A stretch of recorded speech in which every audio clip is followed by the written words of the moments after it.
Personally, hindi ko na po mabilang yung mga naging paratang at ginawang kwento tungkol sa akin. Yung bashing ng hindi iba sa akin, hindi pwedeng pumasok dito, labas dito. Pumapasok dito. Nasasaktan. Gumagawa ka ng mabuti, mamasamain, kahit nga wala kang gawin eh. May masasabi ang tao sa'yo, ganon talaga ang buhay. Basta nasa tama ka, ikalawa, basta nakikinig ka sa Diyos, you'll be fine, maniwala ka. Naparatangan na po ba kayo ng hindi totoo? Nagawa na po ba kayo ng sari-saring kwentong hindi totoo? Anong naging reaksyon ninyo? Naghurumintado ba kayo? O nagtengang kawali na lang kayo? Pasok dito, labas dito. Itinigil nyo ba yung mga dating ginagawa nyo dahil dito o mas pinagbuti pa ninyo? Narinig po natin sa ating binasang Ebanghelyo, kahit si Kristo, naging biktima nito. Pinaratangan siyang loko-loko. Ginawan siya ng kwento, nagpapalayas ng demonyo sa pamamagitan din ng kapangyarihan ng Diablo. Imagine that! Si Kristo, si Kristong banal, pinaratangan, ginawa ng kwento. Hello? Paano pa tayo? Personally, hindi ko na po mabilang yung mga naging paratang at ginawang kwento tungkol sa akin. Nandiyan may nagsabi, wala akong utang na loob sa mga matatandang pare. Nandiyan may mga nagsasabi na hindi ito tama ang pag-sermon ko, yung style ko. Nariyang mga may nagsabi, pasaway daw ako. Inusgahan ako. Sapagkat minsan daw kapag communion, nagpapakanta ko dito ng mga habang may buhay, secular songs. Bawal daw kasi yun. May mga nagsabi, bastos daw ako. Natatandaan ninyo? Kumanta kong, baby kalma, ilang lines lang sa sermon ko. Ilan lang ito.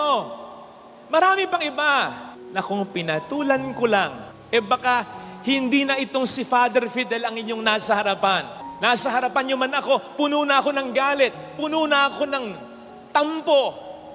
Nalalata na ako. Hindi ko na pinagbubuti yung ginagawa ko. O kaya baka nag-quit na ako. Kaya salamat sa Diyos. Napagtagumpayan ko ito. Lagi ko na lang iniisip, chismis? Let it go. Hindi naman totoo. Chismosa, babae talaki? Let them be. Kung saan sila masaya. Total, wala namang mangyayari kung papatulan ko sila. Diba? Mawawala ba sila? Hindi. Hindi sila mawawala. Dadami pa sila. No offense sabi nga natin may expression tayo. Padami ng padami ang bakla. May mas madami dyan, mga chismosa. Sa isang ang pagtitipon, pwede pang makachamba ka na walang bakla eh. Pero sa isang pagtitipon, kahit sa simbahan, malayong makachamba ka na walang chismosa. Tingin mo yung katabi mo, kilay pa lang chismosa na. Joke lang! Sabi nga dun sa Bubble Gang, napanood niyo yung episode ng Bubble Gang? Sabi sa Bubble Gang, may isang sindikato na may hawak ng bansang ito. Tindi nung sindikato kasi ang hawak niya buong Metro Manila at ang mga probinsya. Hindi sindikato ng droga, hindi sindikato ng pogo, sindikato ng mga chismosa.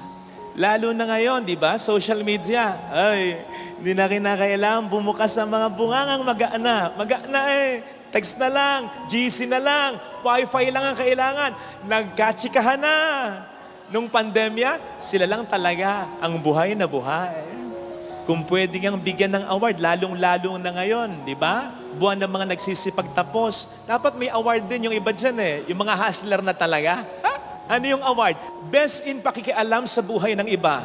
Diba? Total naman, may university rin sila. Ayan o, Chismosa University. Tingnan niyo yung logo. Di ba nakaganon yung drawing? May binubulong, may chinichika. Akala nyo, gawa-gawa lang yan. May founder yan. Sino founder niyan? Di si Eva at si Adan. Narinig ninyo sa ating unang pagbasa, nagkasala ang mga tao, ang unang tao. Tinanong ng Diyos si Adan, anong nangyari? Anong sagot ni Adan? Si Eva. Tinanong ng Diyos si Eva, Eva, anong sabi ni Eva? Yung ahas, bossing, yung ahas. Sa simula pa lang, may chismoso, may chismosa na. may mga kasinungalingan na. At mukhang hanggang sa huli, nandiyan talaga sila. Hindi ko ina-exaggerate to, ha? Tingnan po ninyo sa Bible. Maya pag-uwi nyo, basahin nyo. Yung unang aklat ng Bible, Genesis. Sa Genesis 3 verse 4, ang ugat, isa sa mga ugat ng pagkakasala ng tao, ano? Sinungalingan. Ano ang sabi ng ahas kay Eva? Hindi ka mamamatay pag kinain mo yan. Kasinungalingan yan. Chismis na matindi yan.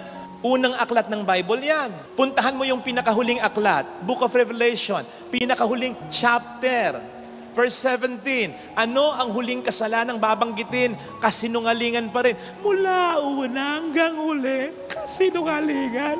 Kaya kapatid, huwag mo nang isiping mawawala ang mga chismoso, chismosa, ang mga sinungaling, ang mga taong hindi alam ang buong istorya pero may sariling ending. Hindi mawawala yung mga yan until the end of time.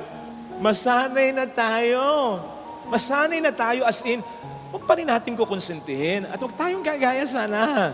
Masanay na tayo in a sense na huwag ka nang magulat pa. Gumagawa ka ng mabuti, mamasamain, kahit nga wala kang gawin eh. May masasabi ang tao sa'yo, ganon talaga ang buhay. Ay, kapatid, tanggapin mo na lang.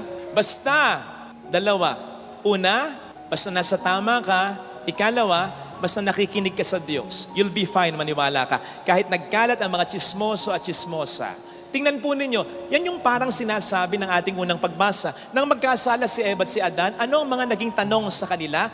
Yung two basic questions. Mga follow-up questions na lang kasi yung iba. Yung unang dalawa, ano yung unang tanong? Nasaan kayo? Where are you? Hindi yung tanong tungkol sa lokasyon. Alam ng Diyos kung nasaan si Eva at si Adan. Diyos siya. Ang tinatanong ng Diyos, kumbaga, where are you? Nasa sa tama pa ba kayo? Kasi nga wala na dahil nagkasala na. Wala na sa lugar sina Eva at Adan. Pangalawang tanong, sinong nagsabi sa inyo, hubad kayo? Alalaumbaga, ang ibig sabihin ng tanong, ba't kayo nakinig sa iba? Di ba dapat sa akin lang kayo makikinig talaga? That's it. Dalawa lang na yun. Sapagkat, kung tayo'y laging nasa sa tama at nakikinig lamang lagi sa tinig, sumusunod lamang lagi sa tinig ng Diyos, wala nang iba. Sinisigurado ko sa iyo, anuman ang paratang o gawing kwento sa iyo ng iba, mabili man sa maraming tao, you'll be fine. Basta nasa tama ka at nakikinig lang sa Kanya. So dapat una, nasa tama tayo. Yun muna, Basic yun. Baka naman kanina ka patawa ng tawa dyan, Pinagtatawanan mo mga chismosa. Baka kaya naman kanina ka pa gigil na gigil sa mga chismosa, Teka muna, Mars, tanungin mo muna ang sarili mo, nasa tama ba tayo?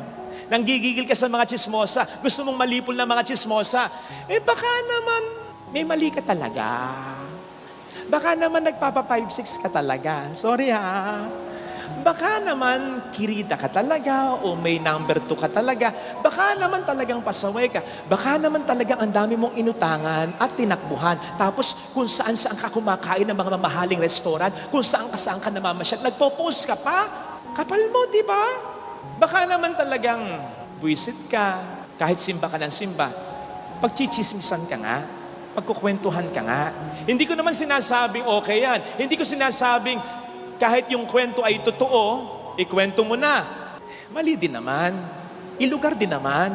Ang sinasabi ko, on our part, dapat nasa tama din tayo naman.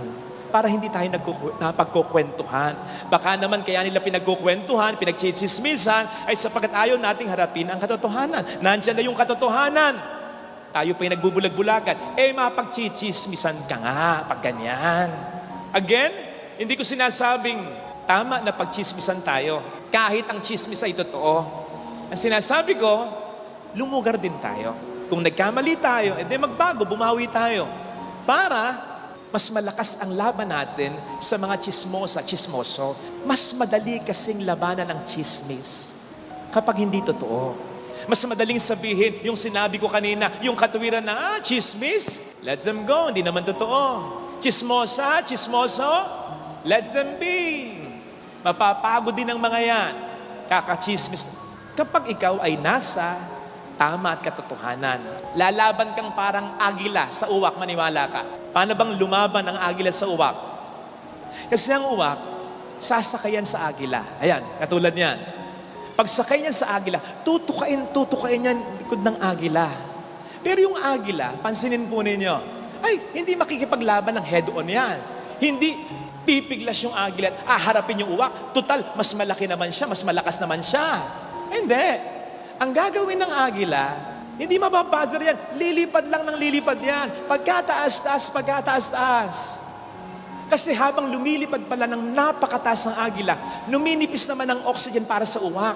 Hanggang sa ang uwak ay hindi niya makahinga. Hindi nakakayanin.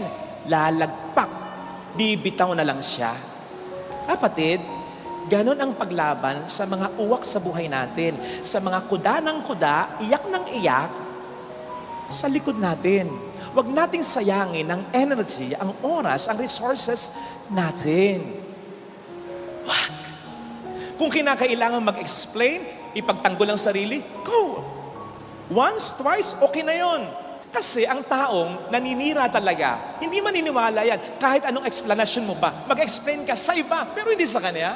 Kung kinakailangan mo magdemanda, kung sa tingin mo dapat magdemanda, demanda mo. Pero wag mo nang isipin yung demanda mo. Mag-flourish man o hindi yung demanda mo, okay lang. Basta wag mo nang i-focus ang mundo mo sa kanya. Tulad ng agila, fly high, higher and higher.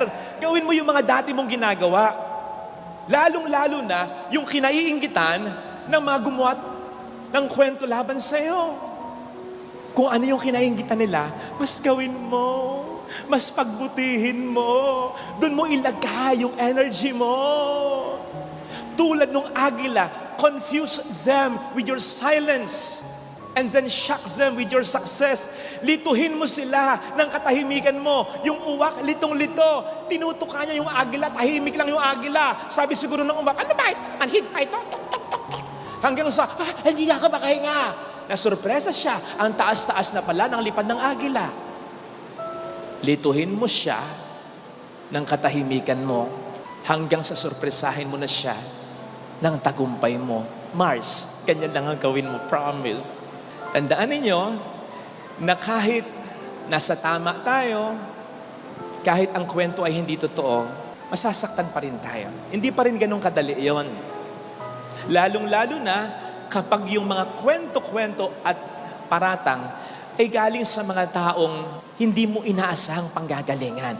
Si Kristo sa Ebanghelyo, kung mapapansin po ninyo, yung mga nagsabi na inaalihan siya ng demonyo o lalong-lalo na yung nasisiraan siya ng bait, mga kababayan niya, mga hindi iba sa kanya. Kaya nga ang sabi niya, yung talinghaga tungkol sa mahati ang kaharian, kung hindi magsusuportahan, ang mga dapat ay nagkakampihan. Parang sinasabi niya sa mga nakakarinig sa kanya, kayo pa ba ang mag-aakusa na nasisiraan ako ng bait? Magkakapamilya tayo dito. Dapat nagkakampihan tayo. Doon nasaktan si Kristo. Natatandaan ninyo dati, hindi siya masyadong nakagawa ng himala dahil sa hindi pagsampalataya ng mga kababayan niya. Parang ganun din dito. Ang kwento, kahit hindi totoo, kahit nasa tama ka pa, masakit din ang dating. Nagpaparang totoo kapag galing sa mga taong hindi iba sa'yo. Kanina, medyo nauwayan yata siguro kayo sa akin nang sabihin ko, dahil sa mga akusasyon sa akin, dahil sa mga kwento sa akin, muntik na akong ma-depress, muntik na akong mamuhay sa galit, sa lungkot, muntik na akong mawala ng gana, muntik na akong mag-quit. Sabi niyo siguro, naman ni Father. Hindi. Kasi yung nagsabing, wala akong utang na loob sa mga matatandang pare, yung nagsabing bastos ako, yung mga nagsabi na pasaway ako, yung mga nagsabi ng marami pang iba mula noon hanggang ngayon. Hindi naman iglesia, hindi naman born again hindi naman protestante, majority, if not all, Katoliko. Yung iba, nakikilala ko yun ang mas masakit Mga lingkod ng simbahan, na-encounter ko in one way or another, pinakisamahan ko, yung pamilya, naging kaibigan ko. Yung iba, kabaro ko. Yun ang masakit. Kahit i-bash ako ng milyon-milyon na bashers, kakayanin ko. magtetengang kawali lang ako. Pero, yung bashing ng hindi iba sa akin, hindi pwedeng pumasok dito, labas dito. Pumapasok dito. Nasasaktan ako. Katulad mo, maliitin ka na ng iba, murahin ka na ng iba, etsipwera ka ng iba, ikumpara ka ng iba sa mas magaling daw sa'yo, sa mas maganda sa'yo, husgahan ka na ng iba, pwedeng pumasok dito, labas dito. Pero yung maramdaman mo yan, maranasan mo yan, mapakinggan mo yan sa sariling asawa mo, sa anak mo, sa magulang mo, sa kapatid mo. Pagpasok dito niyan, gusto mo mang lumabas dito. Diretso. Kahit parang hindi totoo, parang magiging totoo. Masakit yun.